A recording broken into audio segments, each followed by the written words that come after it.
Breaking news today is that the Court of Appeal has refused to allow Epping Forest District Council to appeal its decision to keep the Bell Hotel open.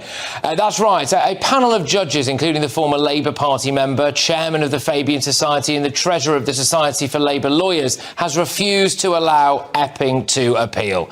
Well, who could have seen that coming? In other news, Yvette Cooper's one-in, one-out deal with the French is currently 3,567 in, 0 out. When she announced it, she refused to say if anyone would be deported back in August. Taking place in August. So, again, we need to work those processes through, but we want to see the returns themselves take place as swiftly as possible. You can't and bear in mind, people will be detained until they are returned, so they will remain in detention. Well, as I said, we want this to be in a matter of weeks. Some of those cases we hope will be able to take place very quickly. All right, here we go. It's September. Yvette's back from interrailing around Europe with her husband, Ed Balls. And this morning, she's back on the media. Will it happen this month, Yvette? Will it happen in September, Home Secretary? That's our expectation, No, yes. but can you pledge that it will happen in September? That is our expectation, So you can't guarantee it will happen in September? We know that we will work through different legal challenges and we will do so as speedily as possible. Why weren't you advised of this by your lawyers? It makes it sound like you've suddenly realised these problems. You must have been aware of these. Well, no, quite the opposite, actually. What, the lawyers didn't advise you? No, quite the opposite, as in we've always been clear that it would take time to roll out the first phase of this. It's a circus, isn't it? And that led to the comical situation where Good Morning Britain happened. A single small boat migrant has been returned to France since the so-called one-in, one-out deal was signed. The government's also announcing plans today to deport foreign criminals as soon as they're convicted, among a raft of other measures. Hosted by her husband, Ed Balls, and they had to report on what an ocean-going failure his wife, Yvette Cooper, is. And, remarkable, really. Looked like face like a slapped backside, didn't it, there for old Ed? But Yvette Cooper did choose to speak to the BBC twice this morning. She didn't have time yet again for GB News, which is a shame, because today it was revealed that we actually were the country's most watched news channel for the second month in a row. Anyway, we now enter the second month of the French migrant deal and we've not deported a single person. In fact, of the 35,000 people the government claims to have deported, they won't say if a single one of them was a channel migrant. But who are the kind of people that we might be importing illegally? Well, let me give you a flavour of it. There was a boat that broke down, a migrant boat, on its journey from West Africa to the Canary Islands, and they immediately started murdering each other and accusing each other of witchcraft. There we go. So that's according to numerous different reports. Now, look, obviously, if they had finally managed to ultimately make their way to Britain, then their desire to murder and their obsession with witchcraft would have just stopped the second they set foot on British soil. There is a Somalian criminal asylum seeker who claims that he's been begging the Home Office to send him back to Somalia for the last 5 months. They haven't been in touch with him. Why not? Yvette Cooper's latest bright idea is to do this. We need to clamp down on that kind of misuse, and that's why we're sending these messages, to be very clear to people. The asylum system is not for people who just want to extend their visas. Yeah, so students who illegally overstay their visas will get a text. So if you can text them, Home Secretary, then you can track where they are and then just go and deport them. I mean, take a little look at this. Is it any wonder that Labour now has an approval rating of minus 59? So earlier on today, GB News spoke to Boris Johnson. Seriously, what the government should do, what Yvette Cooper should do, is swallow a lot of pride and implement the Rwanda plan. Well, there we go. I mean, it's a complete disaster zone, isn't it? Should Yvette Cooper hurry up and swallow that pride? Let's get the thoughts from my panel. We have got GB News contributor Will Kingston, senior reporter at Guido Fawkes, Ellie Wheatley, and journalist Jonathan Liss. Thank you very much. Will, making your debut tonight. I'll bring you in first. I mean, I don't know, first things first, I suppose. This kind of blocking of the people of Epping from being able to appeal their decision by the court to keep that hotel open, I think it whiffs a bit to me, that. Yeah, of course it does. There's this fallacy that remains that somehow the judiciary are magically objective when everyone else in the world isn't. You know, why does, in America, the Supreme Court nominations kick up such a fuss whenever it occurs? It's because people always have biases that they bring to it.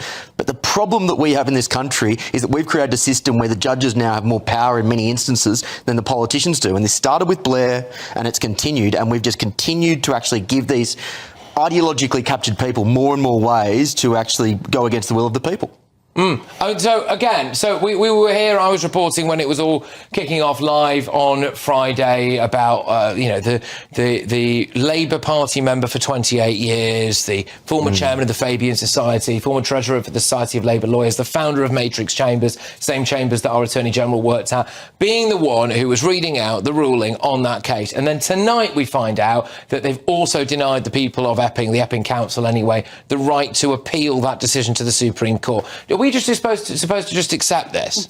But also, I think the other point is the fact that the Home Office and Yvette Cooper's lawyers used the ECHR to overrule the council, the court ruling to block migrants from being housed in this hotel. So that's another thing that's just going to rile up the debate within the Labour Party as well. We've obviously seen people like Jack Straw, etc., come out against, we should decouple from the ECHR. So that's going to feed into that. And it does not help Starmer amongst his party, but also amongst the public. Jonathan, so we've got that story there coupled with the fact that we have not deported a single person in 2 months under this so-called one-in, one-out scheme, which is now basically a 3,500 in and a non-out scheme. I mean, she just doesn't know what she's doing. It's a complete disaster. Something's obviously gone wrong behind the scenes, hasn't it?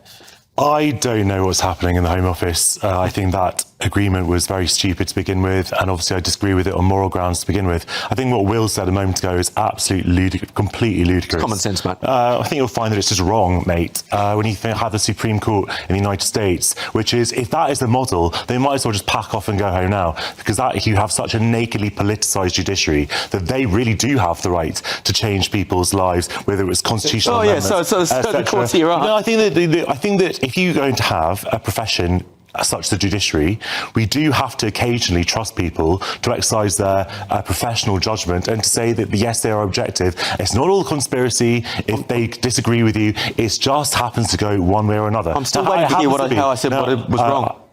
If the first judge was actually Conservative, and he didn't stand to be elected. I think it was 4 times as a Tory MP. To be fair, okay, fine. It was a candidate. Okay, fine. And I didn't say anything, but I think we can point that, because certainly our opponents are very happy to point out on the other side. But it doesn't mean that his judgment was politicised. I'm not suggesting that for a moment. He's a judge. He took a decision. The appeal judges had a different decision, and for what it's worth, I think that the council should have been allowed to appeal, because ultimately this is such an important issue. It probably will have to be heard in the Supreme Court at some point. Patrick, you know what is interesting, how you've coupled these stories together? People more and more are feeling like that there is this combination of an ideologically captured judiciary and an inept ideological government, and they are working in league together, at least the optics, to actually basically go against the will of the people. That is the problem that this faces, and as a result of that, trust in those institutions has completely eroded. How do you know what the will of the people is? The will of the people was to elect Labour a year ago. The last time the will of the people was actually checked. Well, that's not how it works. We don't have elections by polls in this country. The current approval rating is -15. Doesn't matter. This one-in, one-out deal is only maybe 50 migrants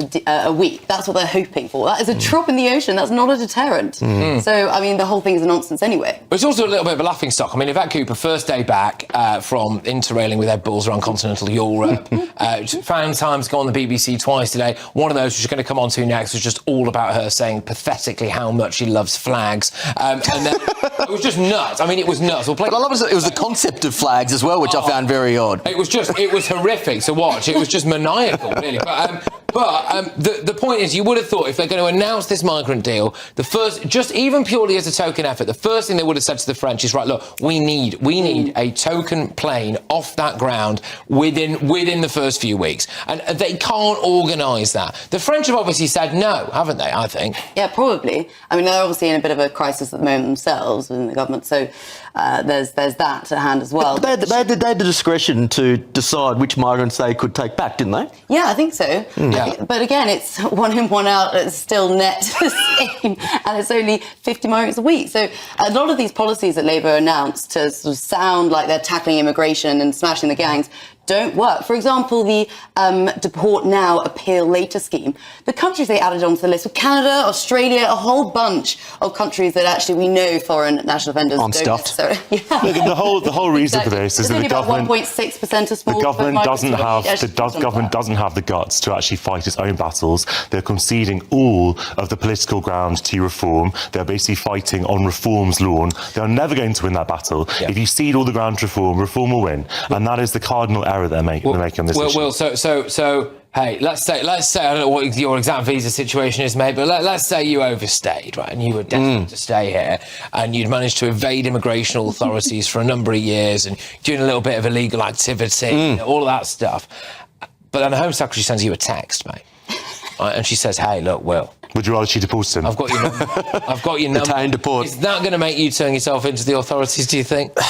Well, I've made the mistake of going on television a few times a week, so I haven't exactly kind of gone undercover. But no, look, it's obviously not a deterrent. And Patrick, I remember you saying on my wonderful podcast, wink, wink, nudge, nudge, ladies and gentlemen, this is all tinkering around the edges. Yeah. They don't understand the fundamental point around incentives and deterrence. And you're not going to fundamentally change behaviours when you're tinkering. And the announcements from Yvette Cooper the day before last in the Commons is another example of tinkering. And I agree with Jonathan, he's absolutely right. It is a half-hearted version of reform. And all that's going to do is it's going to annoy the Labor base, and it's not going to win a single new vote, because you may as well go for the real thing. In that spirit, I actually agree with Will on something as well, because this is tinkering, but not absolutely not in the way that he would approve of. This is complete tinkering around the edges, because no one is prepared to have a realistic conversation that takes into account what is actually happening, that people, like it or not, will want to come to the United Kingdom. Now, we either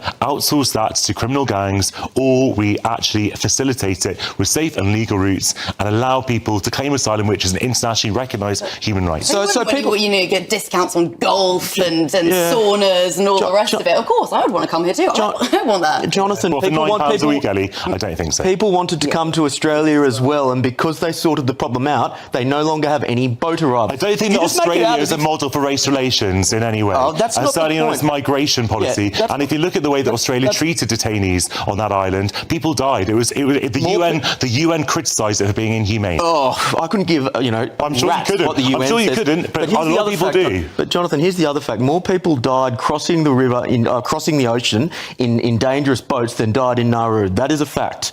Now we know that if you create a deterrent, which one of those was facilitated by the Australian government, one of them wasn't. When you create a deterrent which involves detention, there is less of an incentive to turn up. This is not rocket science, mate. Well, I don't think we need to have a return to white Australia, to be honest. That's not the model we should follow in this country. Silly. However, I have thought long and hard about whether or not we could start a community-funded whip round for that poor bloke from Somalia, that we could maybe just pay for his plane ticket. He's been in touch with the Home Office for 5 months, and they haven't got back to him. I mean, this guy wants to self-deport, and we still won't let that happen, apparently.